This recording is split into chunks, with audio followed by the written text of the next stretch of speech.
morning, good morning, good morning. Live po tayo napapanood ngayon sa ating social media accounts sa Facebook at YouTube channel ng UNTV. At good morning, Kuya. It's Monday morning. Mula po sa Pilipinas, bumabati kami ng isang good morning. It's time to rise and shine.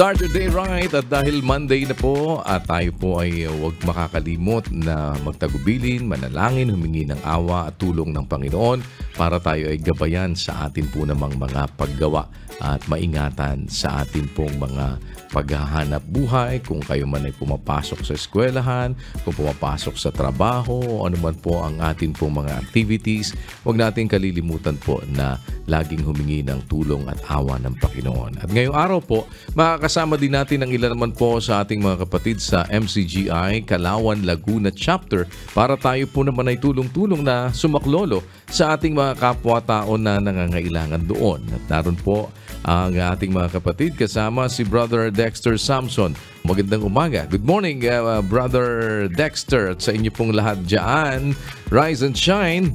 Opo, Kuya. Pagbati po ng pag-ibig at kapayapaan. Magandang umaga po sa ating mga manonood. At salamat po sa Diyos sa pagkakataong makabahagi sa programang Rise and Shine. Nandito po tayo ngayon sa Barangay Imok Daycare Center sa Calauan, Laguna. At kasama po natin ang ating mga kapatid sa MCGI Laguna South sa paggawa ng mabuti sa lahat, sa pag-abot sa ating mga kapwa, at sa pagpapakita po ng pag-iibigang magkakapatid sa MCGI. Balik po sa iyo, Kuya.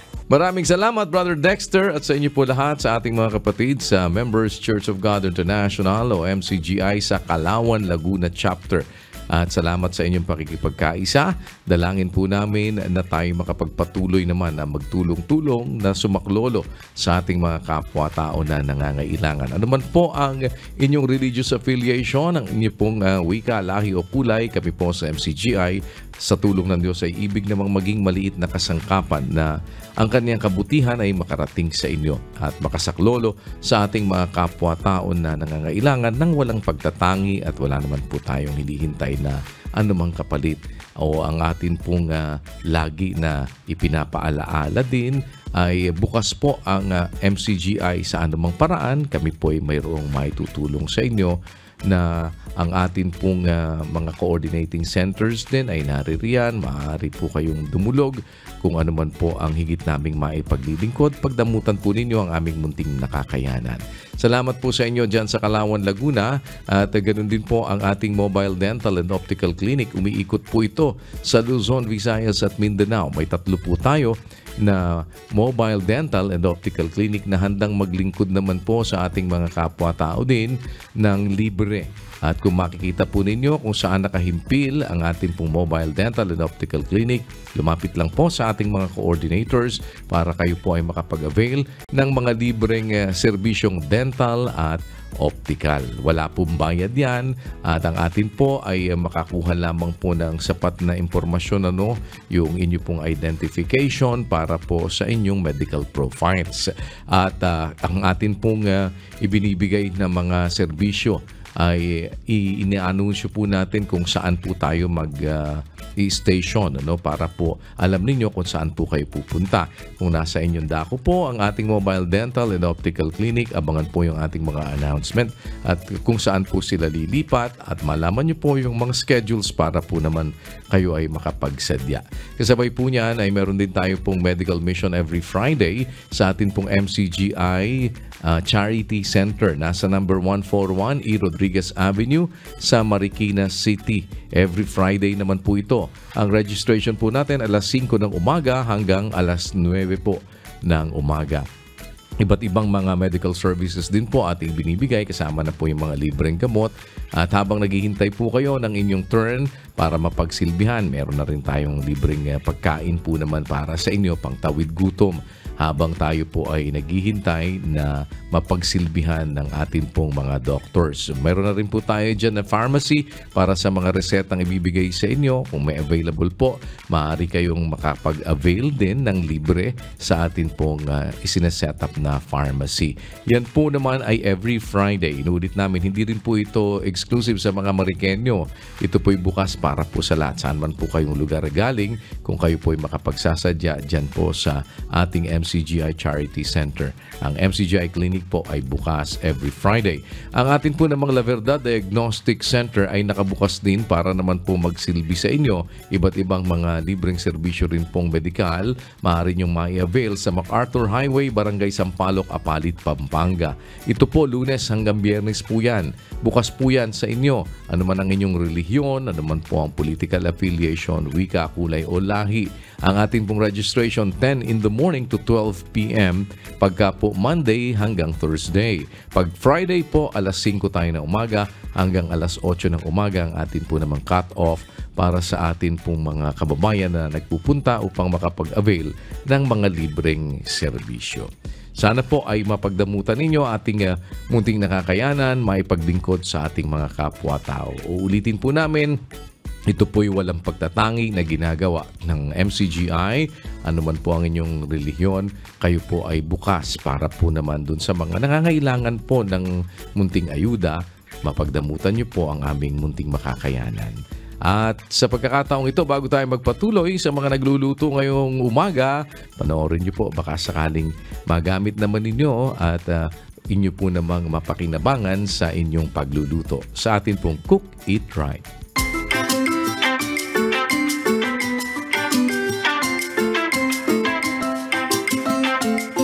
Good morning, Kuya. Rise and shine, mga kasambahay. Magluluto tayo ngayon ng patok na street food, lalo na sa mga bata at pwede na rin pang negosyo. Kung favorite mo ang bola-bola pero bawal kang kumain ng karne, ito ang pagkain na para sa'yo. Tamang-tama pala yan sa akin kasi di ako pwede sa karne, pero di rin ako pwedeng mambola. Sus, ikaw talaga, Uncle. Magluluto tayo ngayon ng veggie balls. Tara, magluto na ta! Let's cook it right!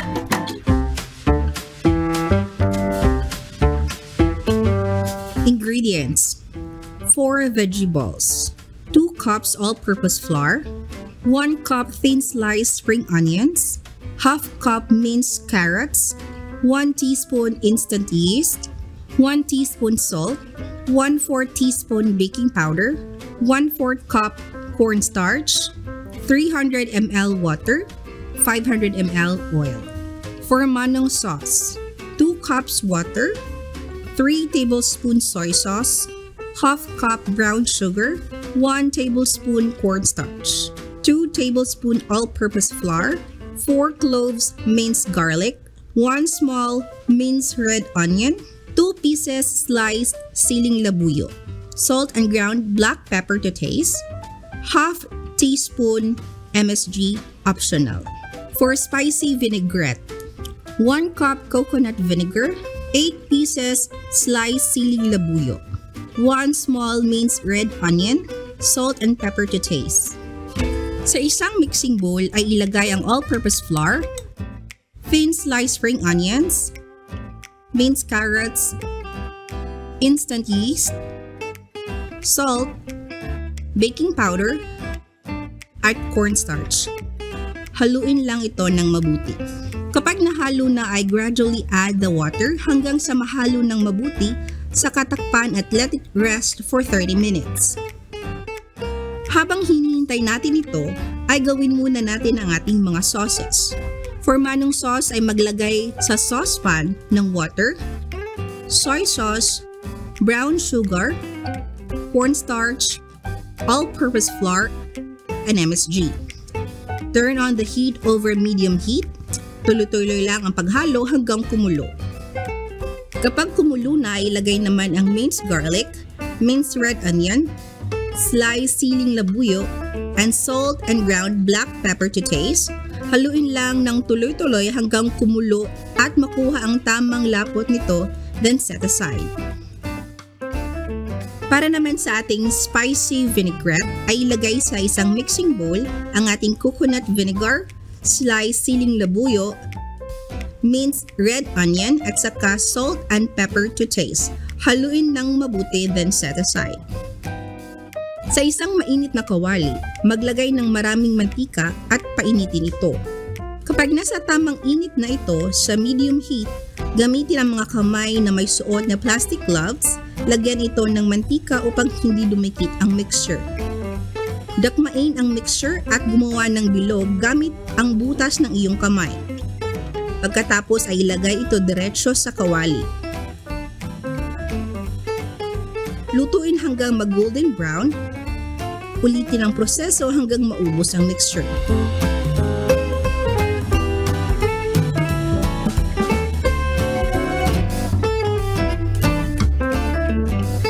Kapag luto na ay serve ito with manong sauce and spicy vinaigrette.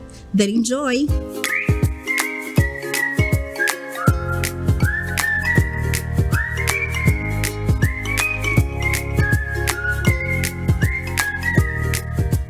Ayan, luto na yung ating veggie balls. Para pala siyang fishball, uncle, no?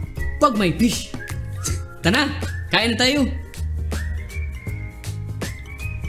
Huwag kalimutan, bago kumain, manalangin.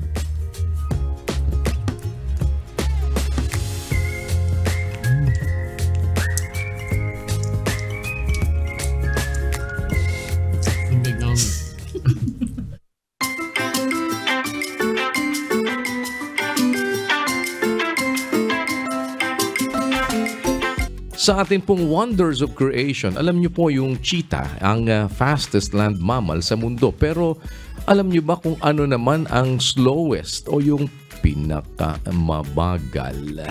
Panoorin po natin sa ating Wonders of Creation.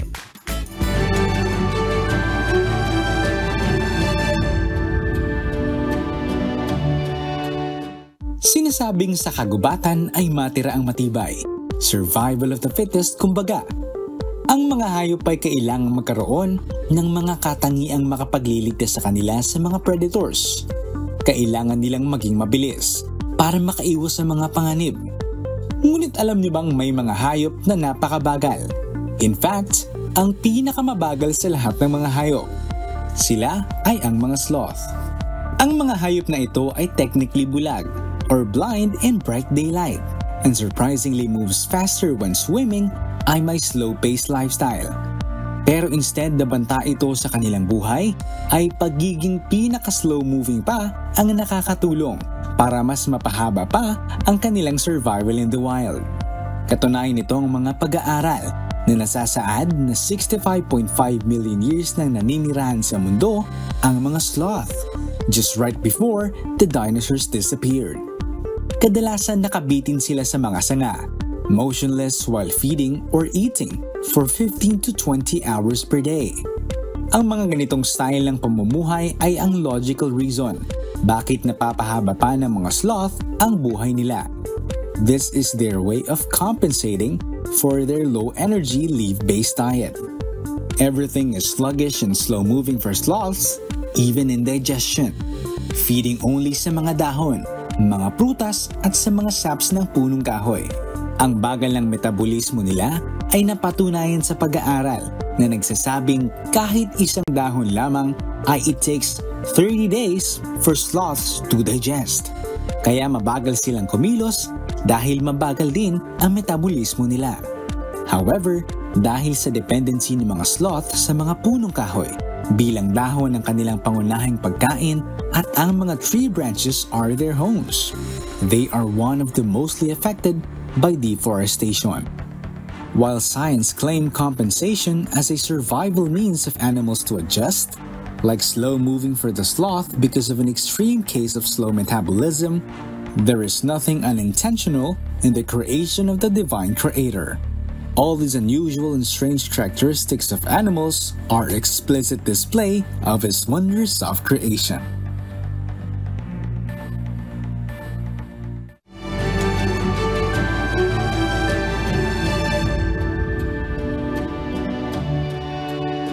Sa patuloy nating pag-iingat, meron po tayong ilang mga kaalaman para sa inyo tungkol dito sa bagong variant po ng COVID-19 na lumalaganap ngayon sa ibang bansa.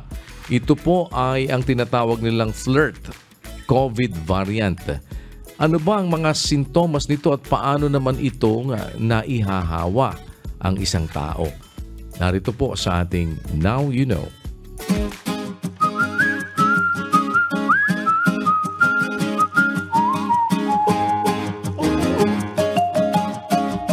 Tiniyak ng DOH na patuloy silang magbabantay sa variants, partikular ang KP.2 at KP.3 na pinangalanang flirt variants. Mabilis siyang makahawa because of the outbreak in Singapore. So it's contagious but it's not virulent, that doesn't kill.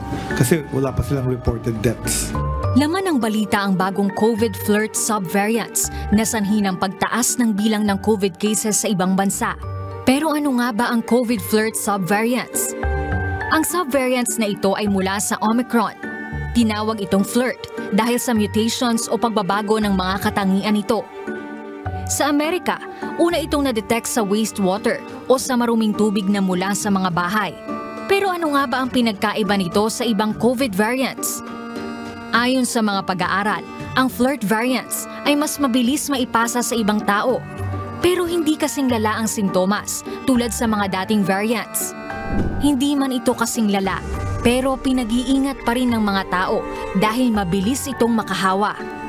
Tulad sa mga pag-iingat na ginawa dati, makatutulong ang paghuhugas ng kamay at pagsusuot ng mask. Pero higit sa lahat ay ang pagtatagubilin sa Diyos. Now you know!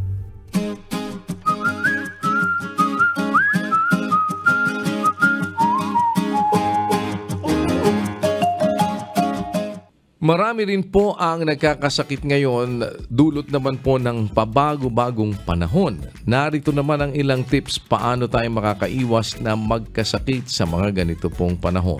Panoorin nyo sa ating You Can Do It.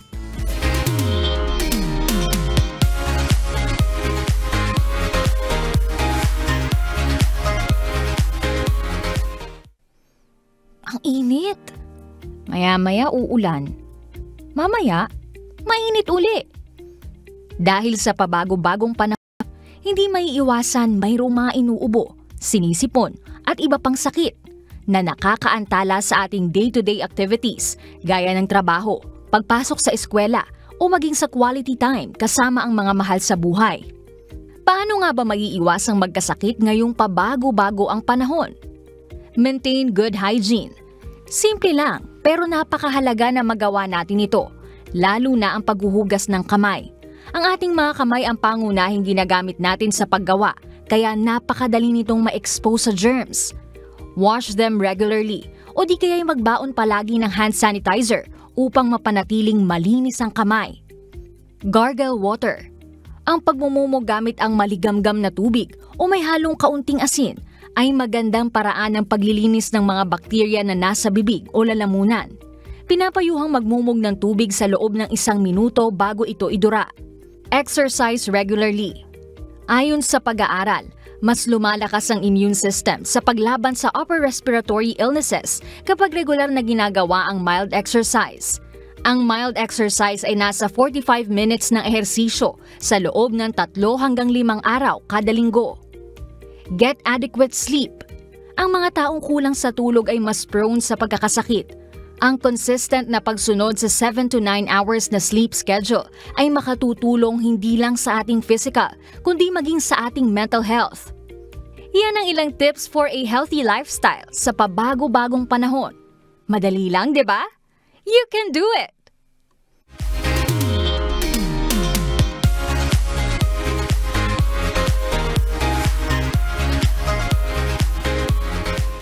Balikan na po natin ang ilan sa ating mga kapatid sa Calauan, Laguna. Ating alamin kung sino po sa ating mga kababayan ang sama-sama naman natin pong sasaklolohan kasama ang members ng Church of God International o MCGI.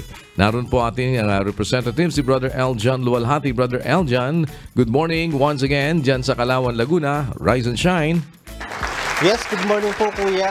Rise and shine. Salamat po sa Diyos sa pagkakataon po na ibinigay po ng Diyos sa atin po muli upang tayo po ay sama-sama na makagawa po ng mabuti sa atin po mga kapwa-tao na nangangailangan. Kuya, ngayon po ay kasama po natin ang atin po mga kapatid dito sa MCGI Laguna South Chapter upang tayo po ay makapagbigay ng tulong sa atin po mga estudyante po dito po sa may barangay Imok, Kalawan, Laguna sa may daycare center. At kanina po Kuyang umaga sa awa po ng Panginoon, tayo po ay nakapagsagawa ng feeding program po dito na kung saan po ay umabot po ng 120 po ang ating pong recipient sa awa ng Diyos. Sila po ay napakain natin sila ng libreng almusal sa mga estudyante po at sa mga magulang dito po sa daycare center po ng Barangay Imok. At Kuya, dito po sa daycare center po ng Barangay Imok, matagal na po itong building po na ginagamit po dito, kaya lang po may mga kulang po na gamit. Kaya ito po yung napili ng ating po mga kapatid na sila po ay matulungan. Ngayon po, kasama po natin ang teacher po dito, si Ma'am Juliet Abril Alcantara. Ma'am, good morning po. Good morning po.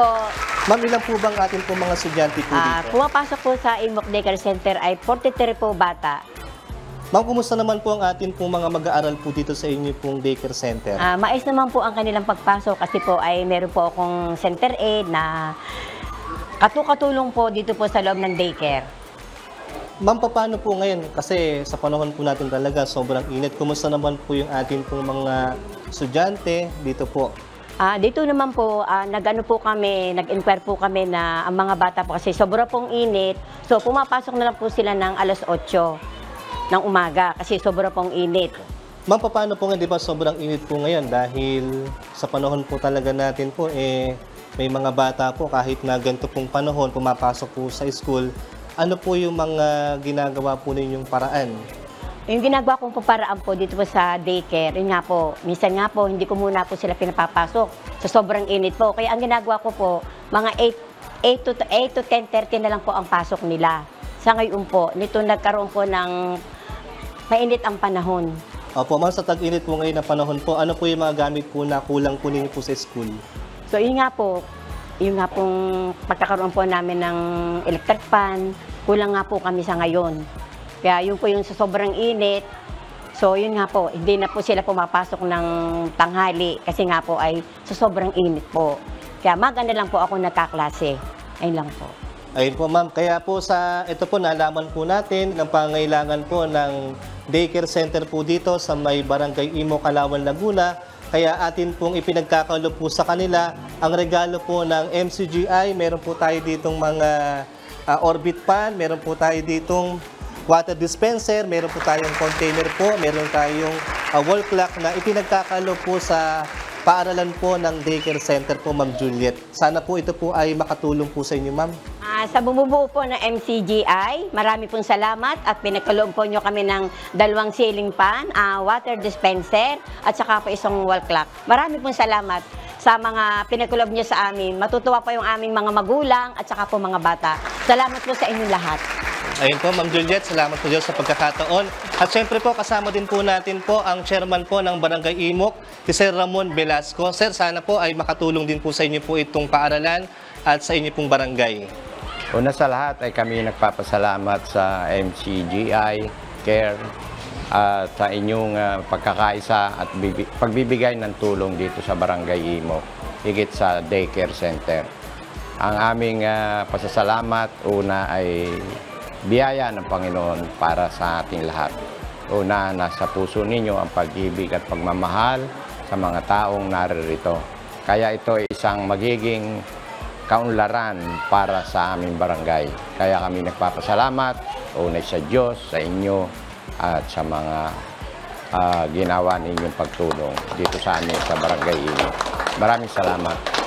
Ayun po sa Chairman, salamat po sa Diyos sa pagkakataon po na tayo po ay sama-sama na nagkatulong-tulong dito po sa paaralan po ng daycare center at sa inyo pong barangay. Kaya po Kuya, salamat po Diyos sa bawat pagkakataon na ibinigay po ng Diyos sa atin. Muli po, sama-sama po ang atin po mga kapatid dito na nakapagbigay ng tulong sa atin po mga kapwa-tao na iparamdam po natin ang pag-ibig sa atin po mga kapwa. At Kuya, mayroon pong sasabihin ng atin pong mga kapatid po dito mula po dito sa Laguna South Chapter. We are proud MCGI! MCGI cares! MCGI shines! We love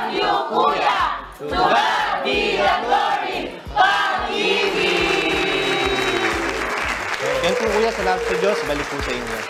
Maraming salamat, Brother L. John Luwalhati, at sa inyo pong lahat, sa ating mga kapatid dyan sa Calauan, Laguna, sa members ng Church of God International, Calauan, Laguna Chapter. Salamat po sa inyong partisipasyon. Pagbati po sa inyong lahat ng pag-ibig at kapayapaan. Pagpalain po kayo ng Panginoon. Keep on shining and keep on caring. At tunghayan naman natin sa pagkakataong ito ang kwento ng pagsisikap ng isa nating kababayan na dating nakikipasada lamang pero ngayon po mayroon ng sariling sasakyan at isang tourism agency. Kahit na mahirap, huwag susuko, laban lang.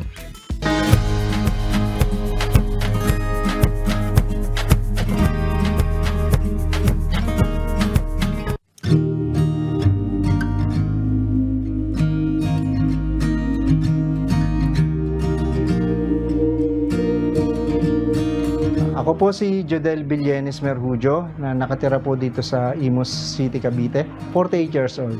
Dati po akong OFW. Doon po ako nagsimula.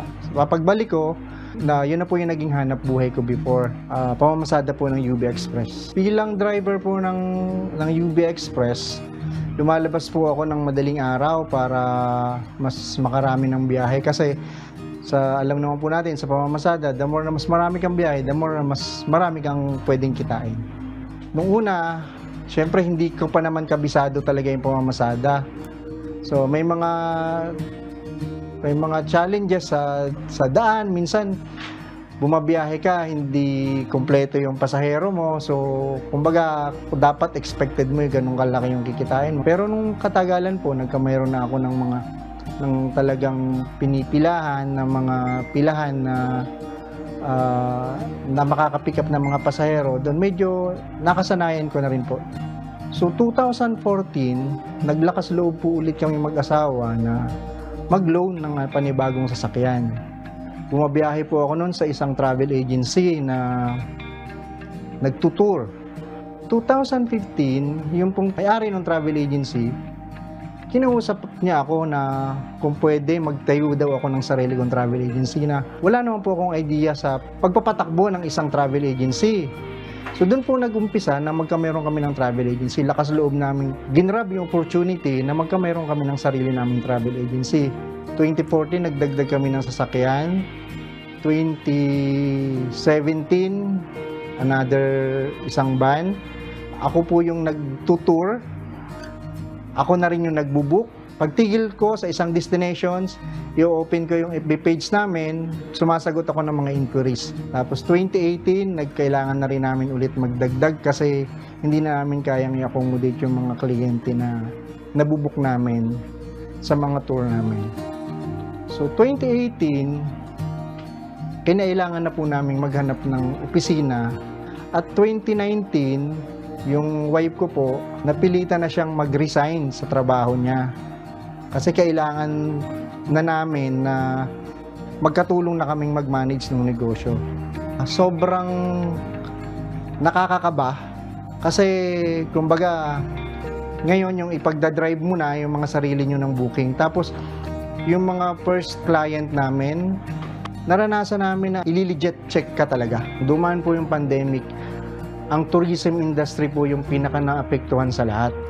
Kami yung pinakahuling nakabangon. Buti na lang po, awa ng Diyos, during pandemic, makapagbenta naman kami ng mga halaman. So, nung makabalik po ulit kami, after ng pandemic yun, dire-diretso na hanggang ngayon, medyo gumaganda na po yung yung tourism industry ngayon dito sa atin. Doon po nag-umpisa yon, katulong ko po ang aking asawa na during that time ay empleyado. Habang break time niya, sumasagot din siya ng mga inquiries. So, nung hindi na po namin kayang sagutin na mag-asawa yung mga inquiries, kasi medyo dumadami na yung mga kliyente namin, kumuha po kami ng secretary. Yung routine, sa umaga, asikaso sa mga bata, pasok sa opisina, pag may kliyente kayo, mula na ma-book mo siya, dapat yung monitoring mo hanggang sa makabalik siya. Regardless ko anong oras. Malaki po kasi lahat po doon namin kinukuha. Pag-aaral ng mga bata, pagpupundar ng iba pang mga hanap buhay, pagtulong sa pamilya. Kasi yun po talaga yung naging main source of income namin. Kami mag-asawa, nakakapag-provide kami ng pangangailangan ng aming mga anak. Hindi ko naman po pinangarap na magkamayroon ng ganito, magkamayroon ka ng mga sasakyan.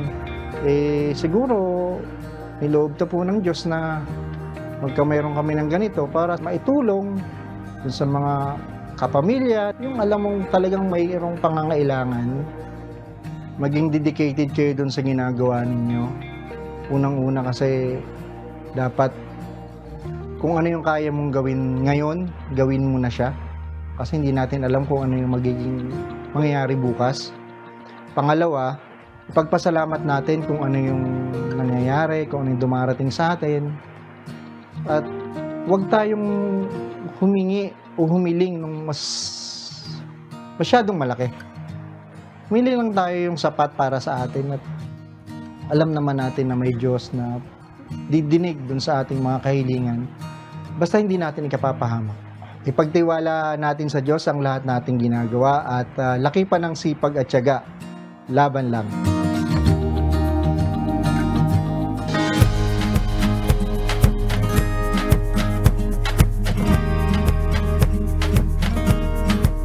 Sa atin pong viewpoint, muli isang issue naman ang atin pong itinanong sa ating mga kababayan. Ano ba ang aral na natutuhan mo noon na ngayon ay lubos mong nagagamit sa iyong buhay o naia-apply?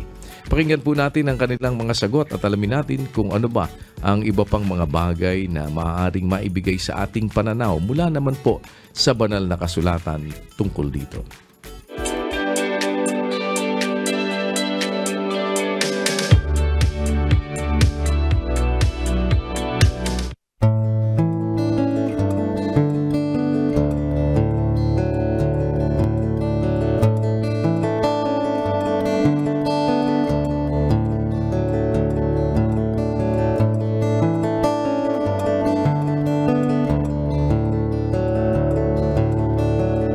Sa akin, yung nakikita ko sa panahon natin parang mahilig tayo mag-rush, mahilig tayo maghabol. So parang ang hirap makontento, di ba? Para sa akin kasi, better na parang mag-start ka small sa mga inahabol mong goals. Set ka ng goals sa sarili mo kasi mahirap maghabol, ikaw lang din masasaktan sa dulo. Ang madalas kasi habulin ng most people my age siguro ngayon kasi is relationship, di ba? Kahit nga may mahabol na tayong tao, parang minamadali pa natin yung process. Hindi tayo nagpapaunti-unti. Paano tayong paano tayong magkakaroon ng may offer sa taong yun kung tayo mismo kulang, di ba? And through building those little things, little by little na giging kontento tayo sa sarili natin. And eventually, we have something to offer for that person, di ba? Hindi lang naman dahil sa relationship to, more on in the long run para sa sarili mo na rin. Para sa sustainable future mo. So, in more aspects, yan sa career, sa studies, pagka kasi masaya ka sa sarili mo or sa ginagawa mo, you can improve more pa. Tsaka, ayun nga, more sustainable. Ano po yung aral na natutuhan niyo po noon na nagagamit niyo pong lubos ngayon sa inyong buhay? So, recently ko lang to na-discovering, which is yung attachment. So, lately kasi, sa mga tao na nakikilala ko, kahit konting panahon pa lang kami nagsasama, mabilis ako na-attach. So, kaya parang yung buhay ko may dependency sa kanila. Kumbaga, nahihirapan ako kumilos kapag wala sila sa tabi ko. I tried to detach a little. Siguro it's my attention lang that made them special. So, kung tatanggalin ko yung attention ko sa kanila, I'll realize na they're just a person like me na normal na tao lang yan. If you would stop checking their social media or kung ano ginagawa nila sa buhay nila and mag-matter lang sa'yo at that moment ay yung buhay mo na, you will realize na it's just the attention that made them special. So, ayun yung natutunan kong aral. Siguro yung para sa akin yung pinaka-highlight sa mga natutunan ko is yung how to love yourself. Kasi lately ko lang din na-realize na at the end of the day, yung kakampi mo lang talaga is yung sarili mo, which is dapat kung love mo yung sarili mo, dapat doon mo din marirealize na pwede mo na mahalin yung ibang tao yun. Siguro natutunan ko rin is yung attachment na nasabi niya, na which is reason ko lang din na realize, kaya siguro dahil doon naging lesson ko na to para sa mga future kong mga magiging experience is ma-adapt ko na doon yung kung ano yung dapat kong gawin sa mga natutunan ko doon. Ano po yung aral po na natutuhan niyo po noon na nagagamit niyo pong lubos ngayon sa inyong buhay? Ang pinaka naisip ko kasi ngayon yung hindi pangingialam sa buhay ng iba. Marami rin akong napapansin na mali sa kanila. Pero ang problema kasi, bigla ko lang nasasabi sa kanila agad yun na walang pahintulot. Kaya nung time na may nagkompronta sa akin nung time na yon, doon ako napaisip na mali pala tong ginagawa ko na nangingialam sa buhay na hindi ko naman din buhay. Kaya nag-self-reflect po ako noon time na yon, pati pinag-isipan ko kung ano yung susunod kong gagawin. Kaya nung lumipas ang ilang araw, humingi ako ng sorry sa taong yon. Sinabi ko na rin sa kanya na hindi na mauulit yon kasi masama talaga yon yung masakit din para sa akin, pati hindi lang sa taong sinabihan ko nun. Kaya ayun ang matinding aral na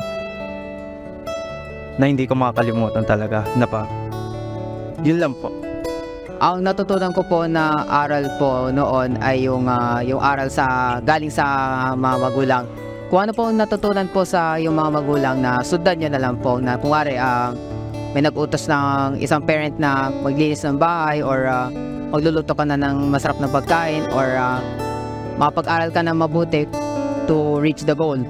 During these days na natutunan ko sa aking parents ay yung pagsuporta para makapit ang pangarap namin na after we study the entire school. Minamahal ko po yung aking mga magulang, kaya po sila po ang aking inspirasyon para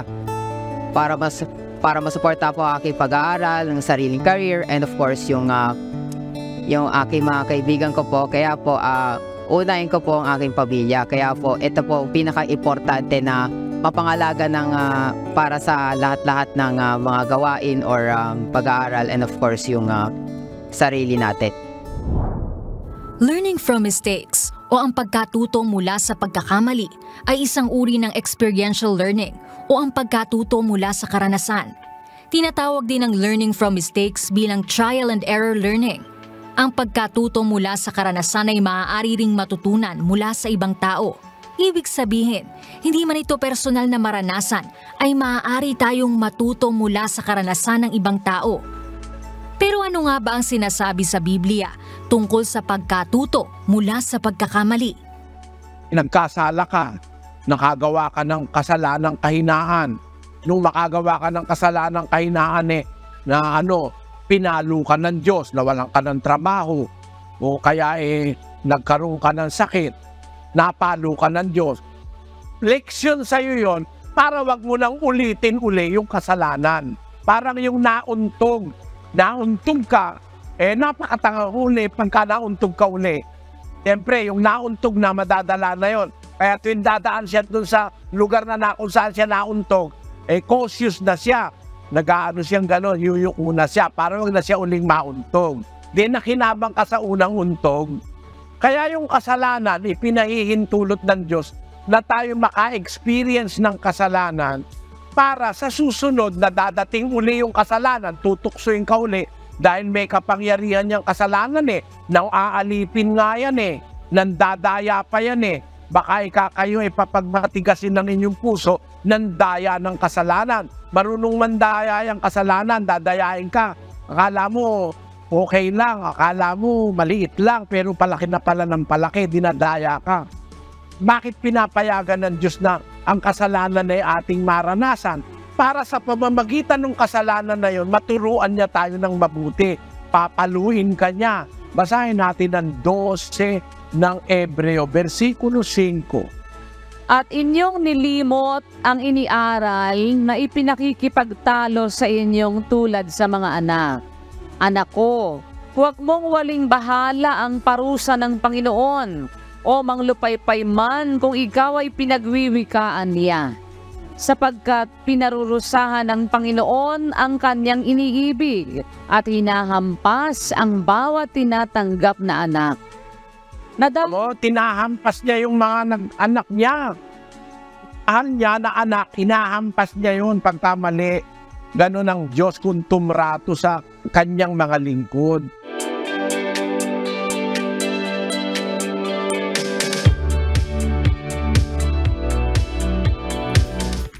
Sa atin pong patuloy na layunin na makahikayat at makapagpalaganap ng paggawa ng kabutihan sa lahat at makapagpakita tayo ng pag-ibig sa ating mga kapwa-tao, anuman pong pagkakataon mayroon tayo, ating masamantala na huwag nating mapalagpas. Sabi nga po sa 3:27 ng Kawikaan, huwag mong ikait ang mabuti sa kinauukulan. Pagka nasa kamay o nasa kapangyarihan ng iyong kamay, na ito ay gawin. Muli po, narito ang isang social experiment.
Nga, tara magitan. Kaon sa mo.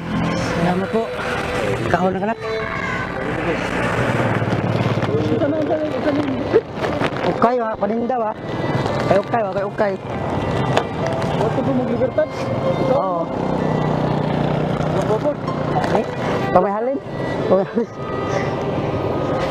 Guyod bro. Ikaw, ano yan na? Ito, pagkaon sa utok ko. Pag-order mo ito ko. Sir? Sige na. Matang sana ba? Bro, yan na. Salamat sa discount. Hindi na. Salamat po. Lagi! Salamat. Ikalayo pa kayo ito. Salamat, Brad. Salamat po. Sobra naman niya, Brad. Sige na. Ay, para ibatin na. Ito rin kasakay ka. Mag-visit ka rin diya unahan. Para makasakay ka. Ay. Salamat. Lawat anak. Salamat. Salamat po. Ay, hapon ta ka. Hapon na pita. Pwede ra? Oo, hapon na pita ka. Hapon ta ka. Mahal lang gamay. Datang din naman. Salamat.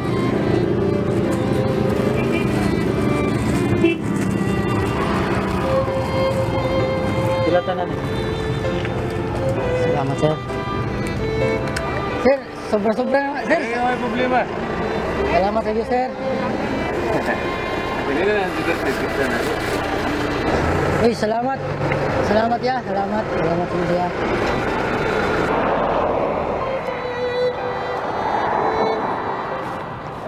Salamat. Daras, kaya. Stop. Wala po ba? Gargar na sa upload.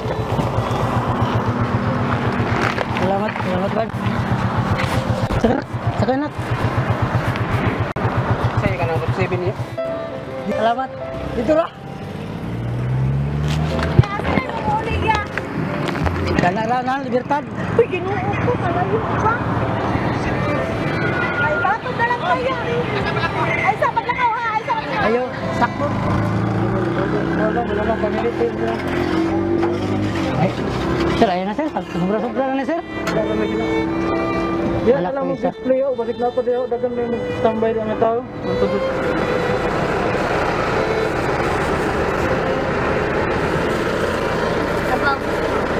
Salamat lagi siya.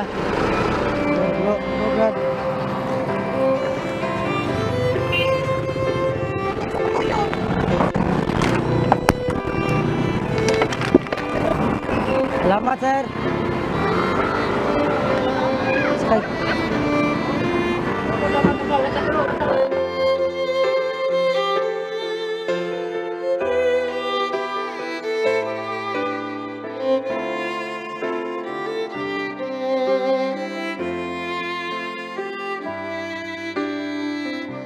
Kung mapukoy kahata nga, kuhan pa, financial kay nagkuha man ko dito sa mua, nang gamay negosyo na ako. So, naman ko sa kyanan, kana nalay akong ikatabang. Luoy kayo, yung ana siya nga, asa na yung pamilya, asa iyang magbaktas man siya. Nya, wag man ni hunong, wag pa nagpasakay, daghan sa kyanan ni Agi. Makita silang sama yung anak, kung nalay ikatabang sa ginagmay lang, nanyo ikahatag, kasing-kasing, tabang sila. Nawa talaga. Kaya tumawid. Takot talaga akong tumawid. Pero tinawid ko talaga para mabigyan ko ng pera para pamasahe ba. Kasi nakakaawa siya eh. Bigat kasi may anak pa siyang dala. Mahirap. Nahihirapan nga kami kahit may trabaho kami sila pa kaya. Kailangan nating tumulong sa mga ganyan. Kasi tao rin tayo eh. Kapatid din natin yan, di ba? Hindi lang sa dugo. Masasabi ko lang sa mga kababayan natin, kung sino ang dapat tulungan natin. Katulad ko, mahirap din. Pero nakakaraos naman para lang mabigyan yung taong kawawa talaga. Kahit mahirap ang buhay, mas maganda talaga tulungan ang isip kapwa-tao. Paano po nabawasan pa yung kita? Okay lang po. Meron pa naman. Meron pang papasok na customer. Kuan sir, mo lagi ko mo tong dugan. Kuan kayo, grabe ka, pait kayo siyang kaibutang. Pero at the end, tinarong niya po yung gibuhat. Kuan, murag na rin, kuan ko, murag niganggaan ang paminaw. Kanina bugat kayo, kay tungod sa kaluoy. Taman sa ako makayaw, nakoy may tabang na ako. Gugma. Kaya ang Ginoo gahatag man sa ato gugma. Gugma na tanan, kaluoy, tanan. Nito ta sa pulong sa Ginoo, dapat mo reflect kina sa atong kaugalingon. Dili kay sa istorya lang, nagid sa buhat pud gyapon.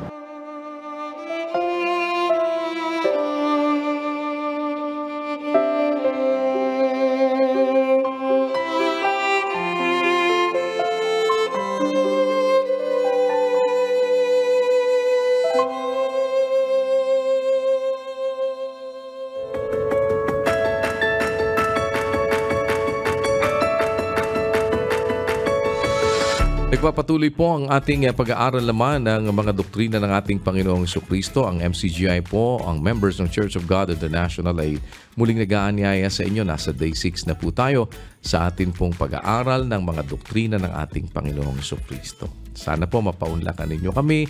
Hindi naman po namin ito ipipilit sa inyo. Timbangin lang po ninyo yung ating pong mga pinag-aaralan mula sa banal na kasulatan. At ang Rise and Shine segment ay inyo pong matutunghayan sa atin pong programang Good Morning Kuya every Monday, 6 in the morning. Tuloy-tuloy rin po ang ating serbisyo publiko sa pamamagitan din po ng ating programa namang Serbisyong Bayanihan. Monday to Friday, alas 4 naman po ng hapon ang ating pasimula. At sa atin pong MCGI Charity Center, tayo po ay mayroong medical mission every Friday sa number 141 E. Rodriguez Avenue, Marikina City. Alas 5 po ng umaga hanggang alas 9 ng umaga ang atin pong registration. Sa La Verdad Diagnostic Center sa atin po namang lugar sa MacArthur Highway, Barangay Sampaloc, Apalit, Pampanga. Tayo po ay nagsasagawa po ng medical mission mula Lunes hanggang Biyernes. Pag Monday to Thursday, 10 to 12 noon ang atin pong registration. Pag Friday, 5 a.m. to 8 a.m. po ang registration natin. Magdala lamang po ng isang valid government-issued ID at yan po ay libre. Bukas po para sa lahat. Ano man po ang inyong relihiyon, wika, lahi o kulay o political affiliation, sa amin pong maliit na magagawa, ibig naming maging kasangkapan na ang kabutihan ng Panginoon ay makarating sa inyo. Sana po ay mapagdamutan ninyo ang anumang bagay na maaari po naming maipagsilbi na wala tayong hinihintay na anuman pong kapalit mula sa inyo o wala po yung bayad.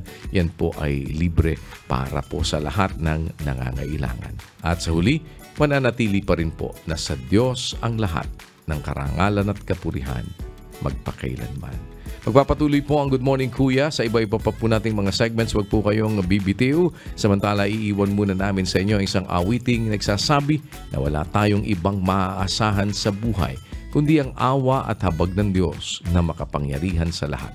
Narito po ang De Los Buenos Sisters para sa ating On a Good Note. Salamat po sa inyong pagsubaybay. Good morning. Keep on shining and keep on caring. Para sa lahat po ng ating mga kapatid sa MCGI, pagbati sa inyo, to God be the glory. Good morning.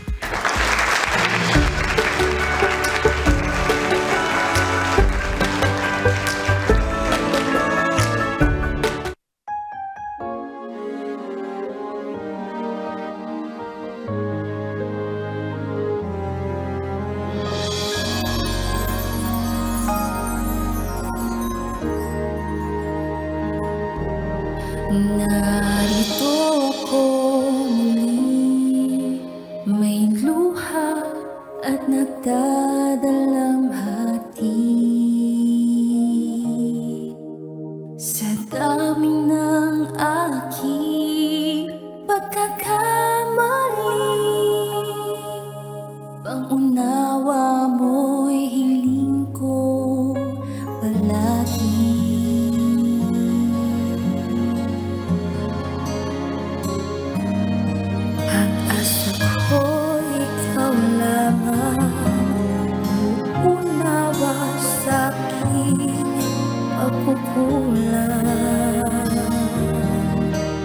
Huwag mong itatakwil, O Amang Banal. Ang pangarap kong buhay ay makamtan.